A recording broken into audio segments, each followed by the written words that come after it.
টাঙ্গাইল গোপালপুর থেকে আসছি। গত রাত্রি সন্ধ্যে 7টার দিকে রওনা হয়েছে। কখন আসছেন? 7টায়। এখানে 2:30 বাজে 3টা বাজে পৌঁছেছি, রাত্রে 3টায়।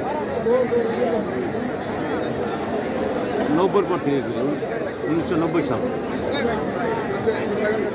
কি পেশায় আছেন আপনি? কিছুই বলা যায়, একটু হোটেল শ্রমিক। হোটেল শ্রমিক।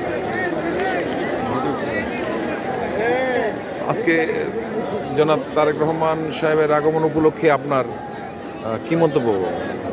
এটা তো আসলে সারা বিশ্ববিদ্যালয় আসলে ব্যাপক আলোড়ন সৃষ্টি হয়েছে। নিজের দেশ ত্যাগ করে যিনি বাহিরে আছিলেন দীর্ঘ 17 বছর, আজকে ঈদের চেয়েও মনে হয় সমগ্র বাংলাদেশের জনতা তারেক রহমানের দিকে তাকিয়ে আছে। বছরে ঈদ হয় 2টা, তো 17 বছরের 34টা ঈদ, তার চেয়ে মনে হয় ডাবল খুশি আর কি। ঈদের খুশির থেকেও বড় খুশি। তো সামনে আগামী দিনের রাষ্ট্রনায়ক তারেক রহমান দেশে আসতেছে, তো সেই জন্য দেশবাসীকে আসলেও অনেক শুভেচ্ছা, অভিনন্দন। এবং তারেক রহমানের জন্য অভিনন্দন, আল্লাহ তার নেক হায়াত দান করুক, দেশের হালটা ধরুক, এটাই সর্বোচ্চ কামনা দেশবাসীর কাছে, এটাই।